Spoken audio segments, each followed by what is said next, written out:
উপজেলা নির্বাচনে অংশগ্রহণ নিয়ে বিএনপির সিদ্ধান্তহীনতার বিষয় এখন সর্বত্র আলোচনায়। বিএনপির অনেক নেতাও এই সিদ্ধান্ত মেনে নিতে পারছেন না যে স্থানীয় সরকারের এই নির্বাচনে বিএনপি অংশগ্রহণ করবে না, কারণ নেতাকর্মীরা স্থানীয় পর্যায়ে তারা খুবই আগ্রহী এই নির্বাচনে অংশগ্রহণ করবার জন্য। কিন্তু শোনা যাচ্ছে বা জানা যাচ্ছে যে বিএনপির ভারপ্রাপ্ত চেয়ারম্যান এই সিদ্ধান্তে অনড়, তিনি নির্বাচনে, এই সরকারের অধীনে কোনো নির্বাচনে অংশ নিতে চান না। এরই ফাঁকে বলা চলে দলীয় সিদ্ধান্ত লঙ্ঘন করে বিভিন্ন উপজেলায় বিএনপির স্থানীয় পর্যায়ের নেতারা প্রার্থিতা ঘোষণা করেছেন এবং তারা রীতিমতো জনসংযোগ চালিয়ে যাচ্ছেন।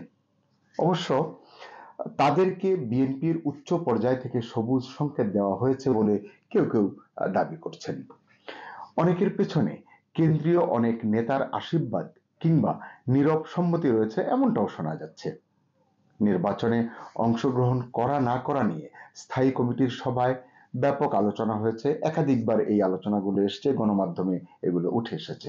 কিন্তু এসব বৈঠক থেকে এমন কোনো সিদ্ধান্ত আসেনি যাতে স্থানীয় নেতাকর্মীরা উজ্জীবিত হতে পারেন। দেশব্যাপী নেতা কর্মীদের মধ্যে এক ধরনের পাঞ্চাঞ্চল্য তৈরি হতে পারে, এমন পরিস্থিতি তৈরি হয়নি। বরং বলা যায় বিএনপির স্থানীয় পর্যায়ের নেতা কর্মীরা এক প্রকার বিভ্রান্তির মধ্যেই আসন্ন উপজেলা নির্বাচনে প্রতিদ্বন্দ্বিতার পথে অনড় রয়েছেন। আবার অনেক উপজেলায় কেন্দ্রীয় নেতাদের নীরব সম্মতি নিয়েই প্রার্থীরা ভোটে লড়ছেন, এমন কথাও কিন্তু বিভিন্ন সূত্র থেকে বলা হচ্ছে। যেমন মির্জা ফখরুল ইসলাম আলমগীর এবং ডক্টর মঈন খাঁর নির্বাচনী এলাকায় এই উপজেলা নির্বাচনে বিএনপির প্রার্থী রয়েছেন। এমন আরো অনেক কেন্দ্রীয় নেতা বা জেলা পর্যায়ের, বিভাগীয় পর্যায়ের নেতাদের আশীর্বাদে বা নীরব সম্মতিতে অনেক প্রার্থী রয়েছেন, এই রেফারেন্স কিন্তু আছে। আপনারা জানেন ইতিমধ্যে প্রথম দফায় উপজেলা নির্বাচনের মনোনয়নপত্র প্রত্যাহারের শেষ দিন পেরিয়ে গেছে। এটি ছিল 22 এপ্রিল। বিএনপির যে কজন প্রার্থী এই প্রথম দফার নির্বাচনের জন্য মনোনয়নপত্র জমা দিয়েছিলেন, দু তিনজন ছাড়া বাকি সবাই কিন্তু নির্বাচনে টিকে রয়েছেন, অর্থাৎ তারা তাদের নির্বাচনে অংশগ্রহণের সিদ্ধান্তে অনড় রয়েছেন। নির্বাচনে যাওয়া না যাওয়া নিয়ে বৈঠক তো হয়েছে বললাম, সর্বশেষ একটি অনলাইন বৈঠক হয়েছে, যে বৈঠকে বিএনপির ভারপ্রাপ্ত চেয়ারম্যান সংযুক্ত ছিলেন বলে জানা যায়। এই বৈঠকে উপজেলা নির্বাচনে অংশ নিলে আজীবন বহিষ্কার করার সিদ্ধান্তের কথা উঠলে তা নিয়ে উপস্থিত সদস্যদের মধ্যে মতভেদ তৈরি হয়। এক পক্ষ এর বিপক্ষে এবং এক পক্ষ নির্বাচনে যাওয়ার পক্ষে, এমনটি তথ্য আমাদের কাছে রয়েছে, গণমাধ্যমেও এই তথ্যগুলো এসেছে।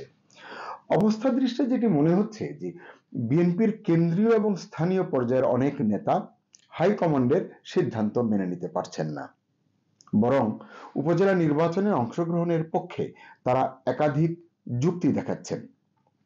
এক, নির্বাচনে আওয়ামী লীগের একাধিক প্রার্থী প্রতিদ্বন্দ্বিতা করছেন, এটি আমরা জানি, এবং আমরা জানি যে আওয়ামী লীগের কোনো প্রার্থী দলীয় প্রতীকে নির্বাচন করবে না, কারণ প্রতীকের ব্যবহার এই নির্বাচনে হবে না।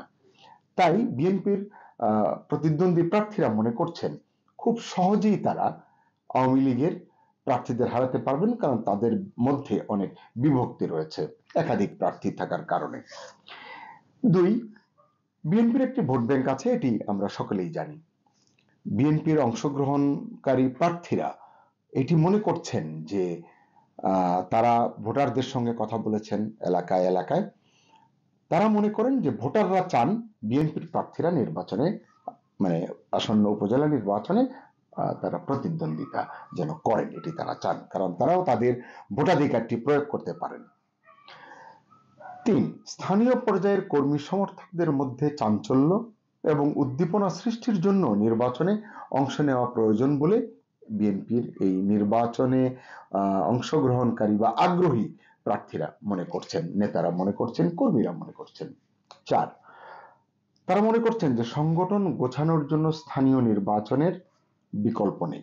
স্থানীয় সরকার নির্বাচনের মাধ্যমে সংগঠনকে গুছিয়ে তোলা যায়। বিএনপির স্থানীয় নেতারা বলছেন স্থানীয় সরকারের এই নির্বাচনে অংশগ্রহণ না করলে উপজেলা পর্যায়ে বিএনপির রাজনীতি এবং সংগঠন ব্যাপক ক্ষতির মুখে পড়তে পারে কিংবা পড়বে।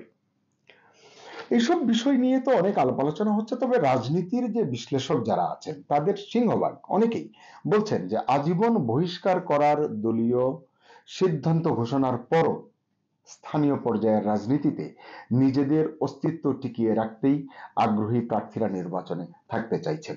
এটি আমরা আগেও অনেকবার বলেছি।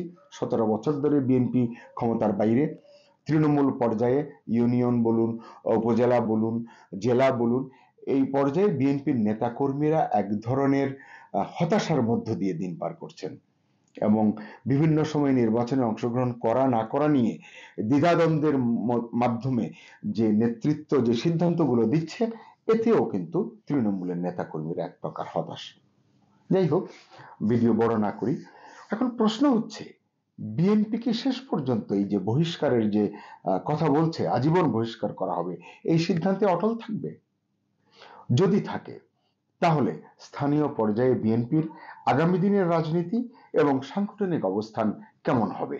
17 বছর ক্ষমতার বাইরে আর কতদিন তারা এই অগোছালো ভাবে থাকবে, এটি নানান মহলে কিন্তু আলোচনা হচ্ছে। তবে এর উত্তর দেওয়ার সময় এখনো আসেনি।